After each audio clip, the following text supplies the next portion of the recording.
Welcome, local business news readers. This is John Jonah. Here I am again with another talk on wine. Vino talk is what I call it. So today's lesson is about Chianti. Sometimes pronounced Chianti. Don't do that. Call it Chianti. And I'd like to tell you what the word means and how to differentiate between the different Chiantis and the region of Tuscany, which has a variety of wines based on the grape. First, you should understand that all of the basis of Chianti is a grape called the Sangiovese. Sangiovese comes from the word blood of Jove, and it signifies the color of this beautiful grape, which is kind of the heartbeat of the Chianti or Tuscan region. Now, to understand Chianti, you should know that there are levels. First level of Chianti is something called Chianti. It means it is anywhere from the entire region that is called Chianti. It can be made without very strict rules, but it still has to be from the region, has to be made primarily from the Sangiovese grape.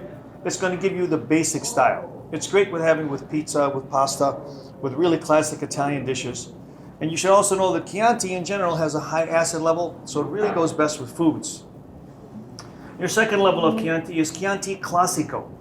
Whenever you see the word Classico on a bottle of Chianti, it means that the wine comes from the central region where Chianti was invented.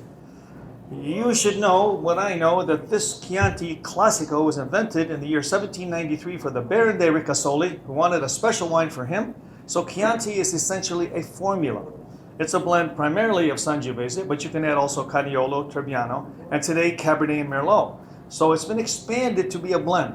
So Chianti is always a style, not necessarily one grape, with the basis being Sangiovese. Now you can move up to Poggio al Frato, which is a Chianti from a single vineyard, and a Riserva. Riserva means, and you should know this word, that the wine is aged a full year in the bottle before release. So whenever you get a Riserva, you're getting a much better bottle.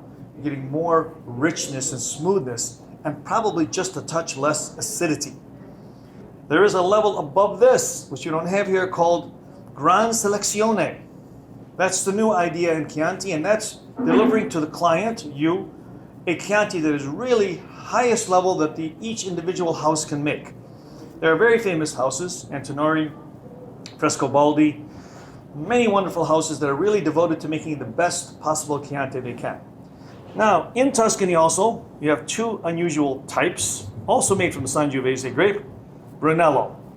Brunello is a single grape, a clone of Chianti, called Sangiovese Grosso, meaning the fat Chianti, produced only in the town of Montalcino.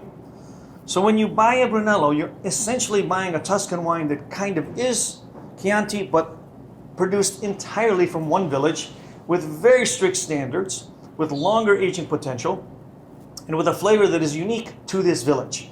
So essentially, Brunello is a kind of Chianti. A little smoother, a little more modern in style, always expensive, and always great. Now we have the final category that's been bursting onto the scene. This is called a Super Tuscan. This word has been bandied about everywhere. Not everyone knows exactly what it means. I'm a little confused myself. But basically, a Super Tuscan means that you're producing the wine in the region of Tuscany, but you're not necessarily using 100% Sangiovese. You're using what we call the international varieties, which are Cabernet, Merlot, and Syrah. But you're using Italian technique, which gives the wine an Italian accent, say. You can feel that it comes from Italy, but it still has this rich, intense flavor. Reminds you of a Bordeaux, but with a little angle added to it. Chianti is a lovely wine for food. I don't recommend it as a sipping wine. I recommend it to have it with a great classical dish. If you want to combine a great cheese with Chianti, you know me, I love cheese. I love this actually 100% sheep's milk cheese. It's actually from Spain. But sheep's milk and goat milk cheeses go great with Chianti. And of course, Locatelli, the best sheep's milk cheese out there. Enjoy Chianti. I hope you had a good lesson. Thank you for watching. This is John Jonah from Vino Talk. Salud.